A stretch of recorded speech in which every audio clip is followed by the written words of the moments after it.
G'day guys, just covering another video. This one is from Salad Boy and he's back on the PUFA thing again. Let me just share the screen.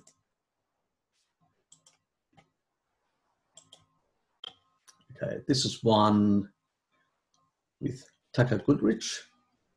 So it's one that he's done recently, a sort of a series, and this is just a clip out of it. We'll just start off. The definition of oxidative stress, which, you know, we're kind of talking around, but it's the term for the central process that we're looking at here. The markers that they look at to measure that are all omega-6 fatty acid metabolites. So saying that this is central to these processes isn't you and I being radical. It's the definition. The problem is, this is overgeneralization. When you're looking at a population nowadays, that's true. People are consuming far too much PUFA from plants. And the oils that they're actually consuming are not basically coming from some natural source. They're coming actually from an oil refinery. Highly oxidized, highly rancid, very high in aldehydes. So no disagreement about that sort of source. But what I don't like is this sort of, and I'm not actually having a go at Tucker, it's more, you know, basically Paul that's sort of pushing this narrative, you know, because he's hitched a ride on the PUFA side. And so he's pushing that narrative really hard and saying, oh, it's not the honey that I'm eating. It's basically, you know, the PUFA, the linoleic acid.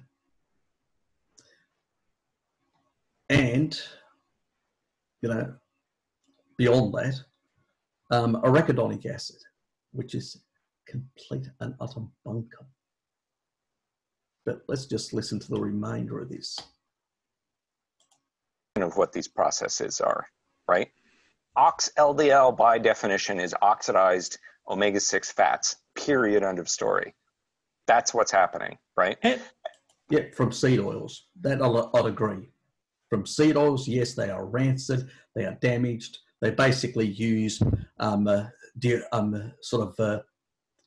when they process them, they also, let alone they use all these chemicals, but they deodorize them as well. That means they take away the actual really rancid smell.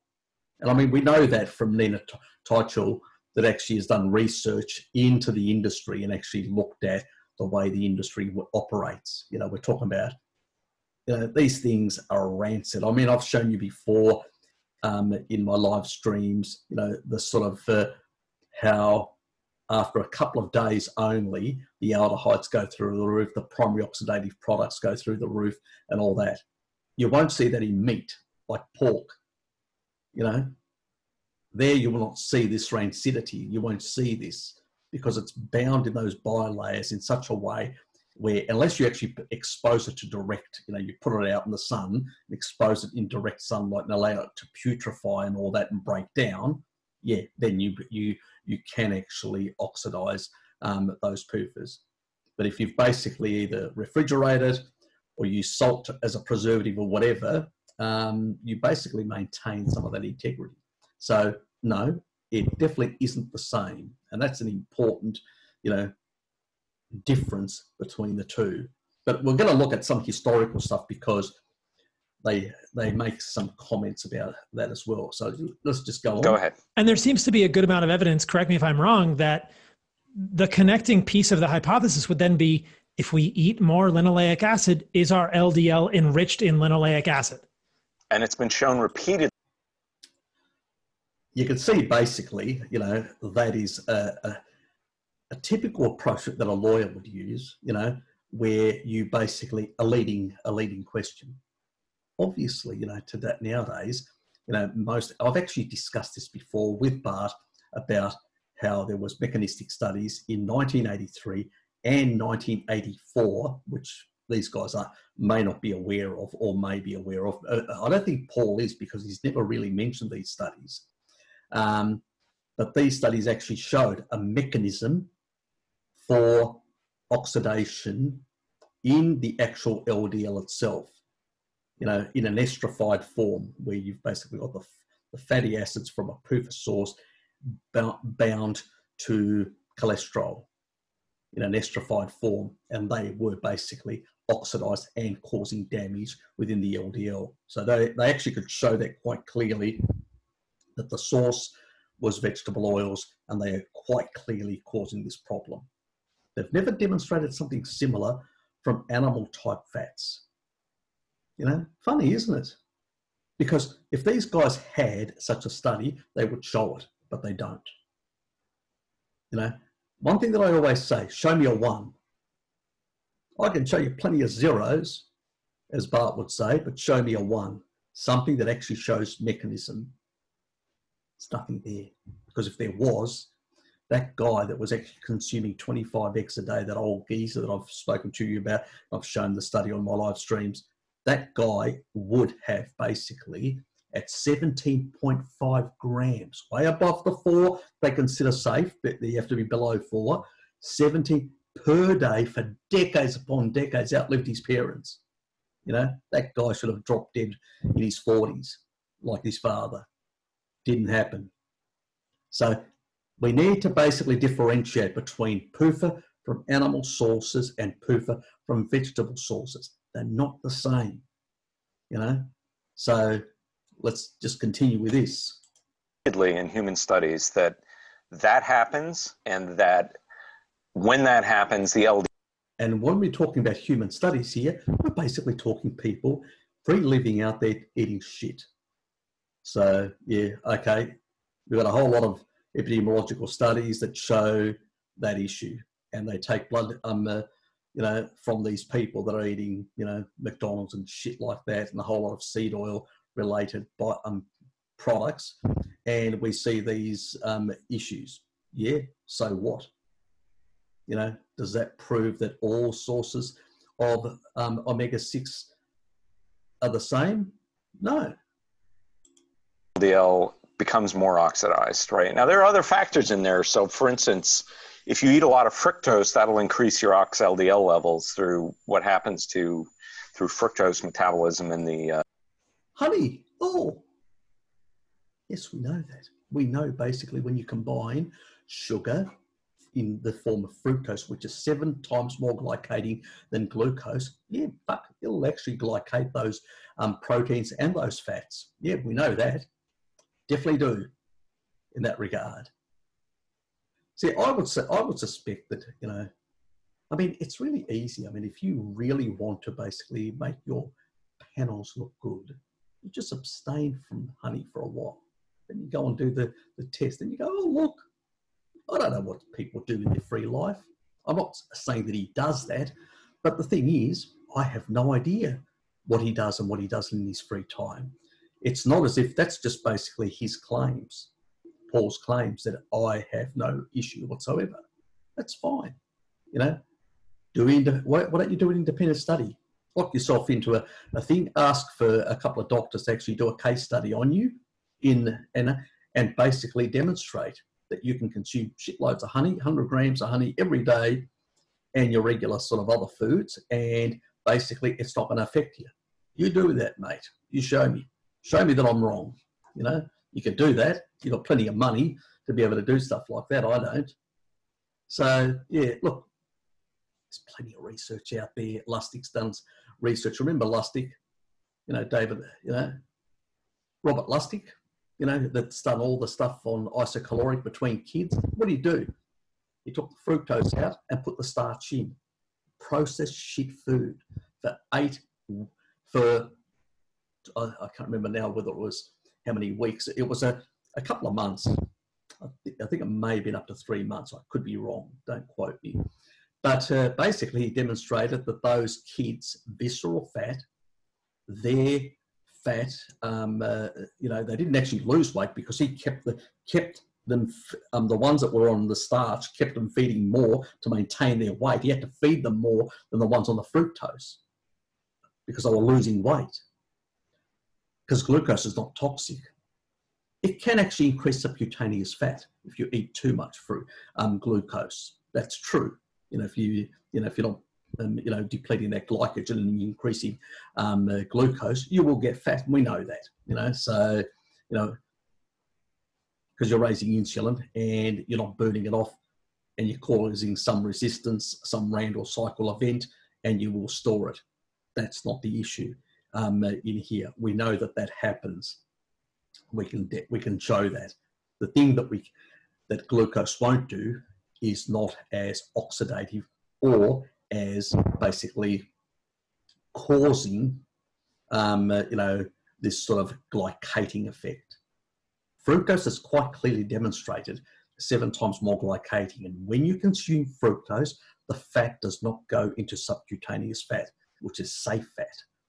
It basically goes into visceral fat and into basically organ fats, like liver primarily and other organs when the liver gets overloaded. And we've seen that. I've actually shown you that 8-week study in my previous where I showed you that diagram of people 8 weeks, high fructose, high glucose, and where they were putting their fat.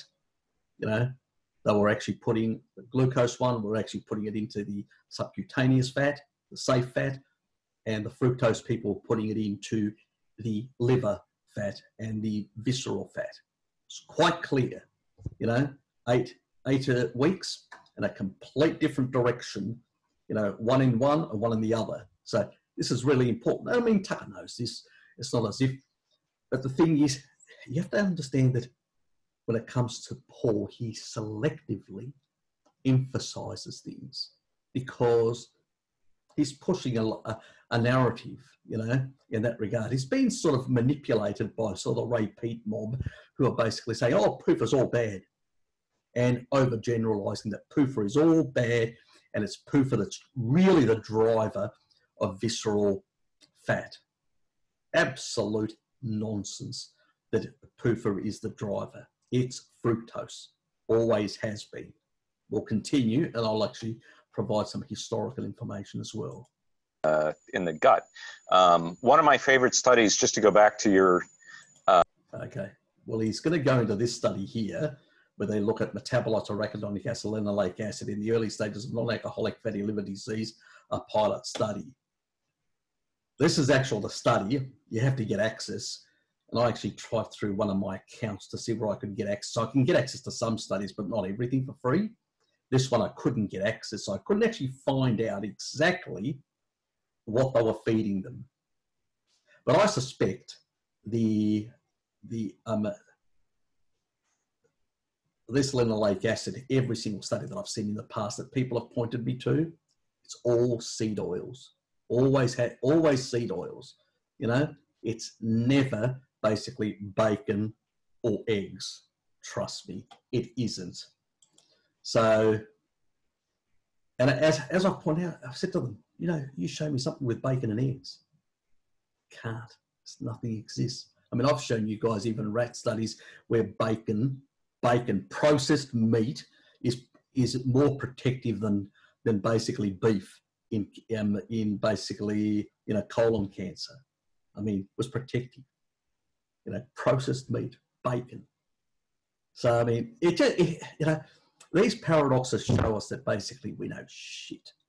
Everybody's fucking speculating about a lot of things in that regard. Anyway, let us move on.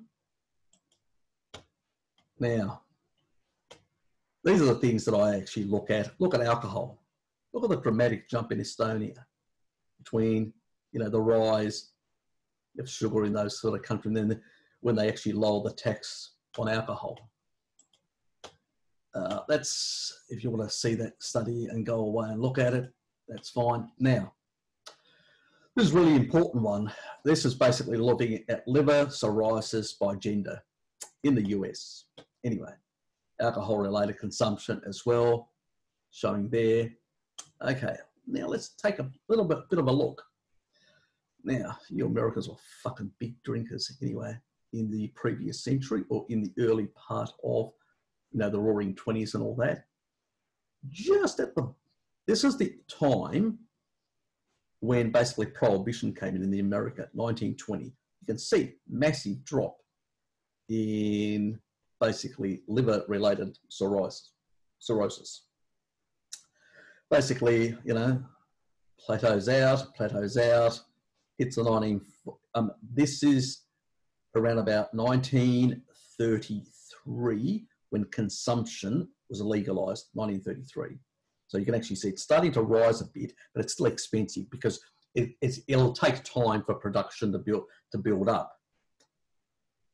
So what do we have? 1950s, we have this big, massive spike just before 1950s in terms of alcohol consumption. That's people coming back from the war and basically really getting very merry. What happens also in the 1950s is not only this, and we can see this absolute rise in alcohol consumption back to the early part before Prohibition. Look at this, continue rising. And it just comes in when the food guidelines come in the 1970s. As alcohol consumption, you know, sugar goes up, high fructose corn syrup, all this. So it literally replaces, you know, people start consuming less. They go to McDonald's and stuff like that. And they're actually, what are they buying? They're buying that with a soda. Soda is going up at the same time as alcohol is going down, one replacing the other. So, you know, so basically these are the sort of the drivers, you know, they'll tell you shit, but these are the sort of drivers. These are really what the stats are actually showing and all that. And through this period, the sort of, you know, sort of liver disease was much lower, dropping off quite considerably and then coming back up with alcohol. And then we'll increase again here, which I'll show you in a sec, again, when we've got basically all the actual, you know, soda beverages coming up. Remember in the 1950s, sugar becomes very cheap in the US and sugar becomes widespread. You actually have a decline also in Japan. The Japanese have recorded this and have actually said in the Second World War, diabetes dropped considerably, fatty liver dropped considerably in Japan, even though they've got sake, which is their rice alcohol. Their consumption was very, you could say, static. There was no big, massive increases or anything like that. But what they, maybe because they're more disciplined, you know, culturally. But one thing that we did notice in the Second World War is when the US government not only prohibited petroleum before the Second World, before the beginning of the Second World War, cut off because of them, you know, really pushed them because they were rivals in the Pacific, US and Japan, but also cut off their sugar access. So the amount of sugar consumption dropped considerably in Japan. And we saw the same thing happen. Fatty liver, diabetes all drop in Japan. Well recorded, you know. Anyway, well, that is the actual source of that information that I've been talking about, that I looked. That's the study. If you want to go and look, Epidemiology of Alcohol Disease under the National Institute of Health. Okay, and that's a study that they were looking at, which basically it's all seed oil based. Fuck, go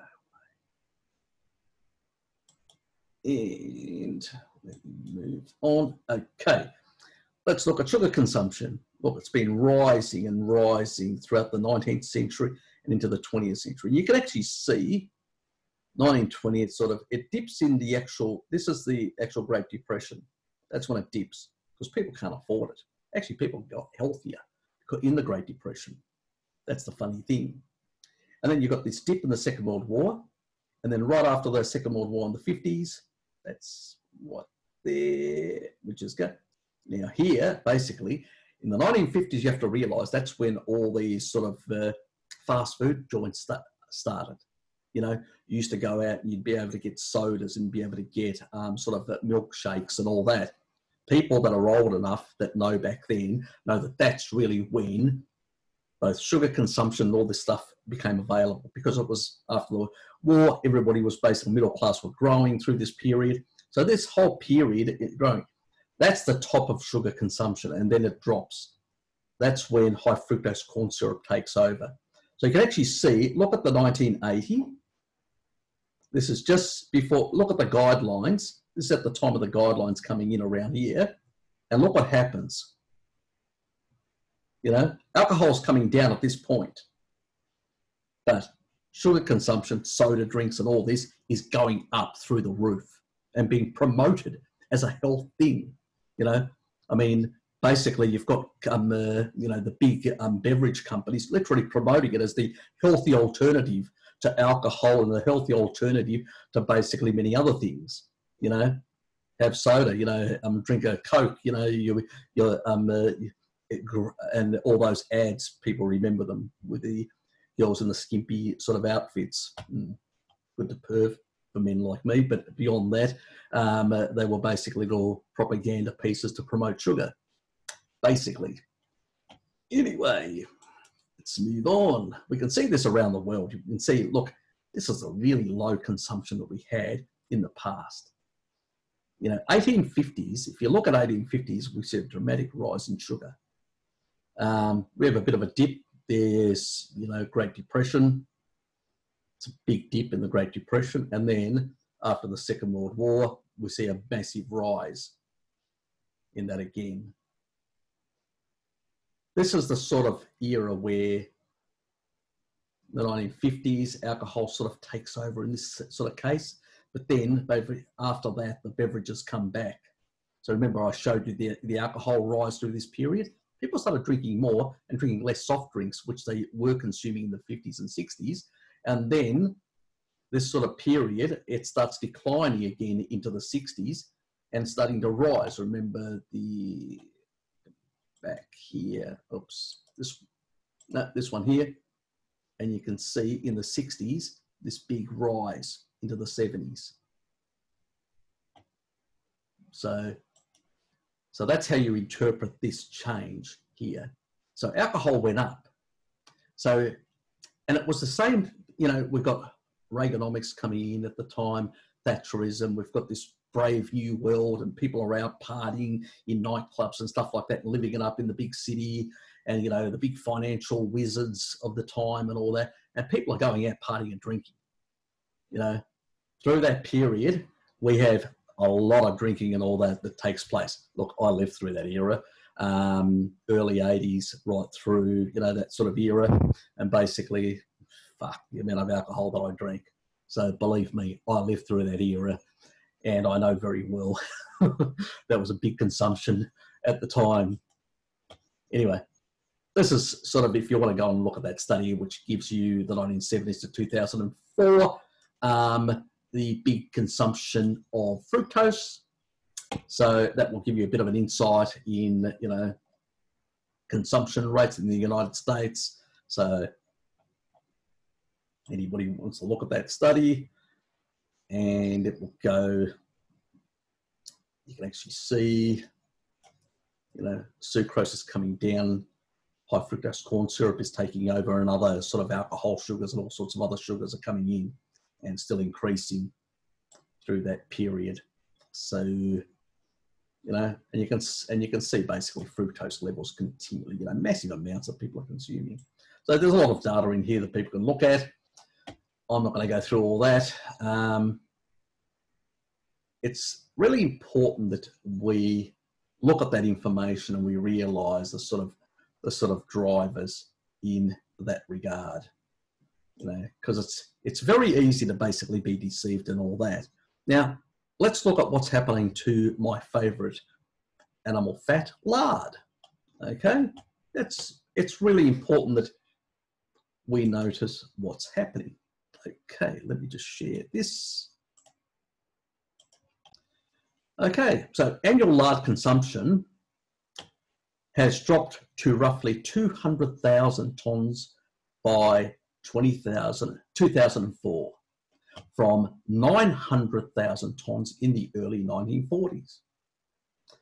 So, as you can see, there's been a steady decline in lard, a steady decline in the consumption of pig fat in the US.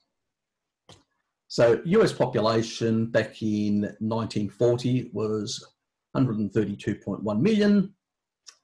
That means the average consumption based on the 900,000 tonnes is roughly about 15 pounds of lard per person per year. Okay? In 2004, because the population's increased and the consumption has dropped to 200,000, the average amount is 1.5 per person. Lard consumption has declined by tenfold. Talking about 1,000% here. Massive order of change. It's not the pig fat, Paul, but the toxic seed oils. Stop lumping animal PUFA in with plant oils. Exactly. They aren't the same. Plus, LA to A conversion is different in humans compared to rats. And I've shown that before. Thing is, we need to basically stop demonizing certain animal fats because they are not causal. And he can't actually show a one study. He always uses this epidemiological stuff, which is what that other study was. He's always using, all these sort of narrow studies with pigs and rodents, and basically coming up with all this stupid type of linkages. It's not real.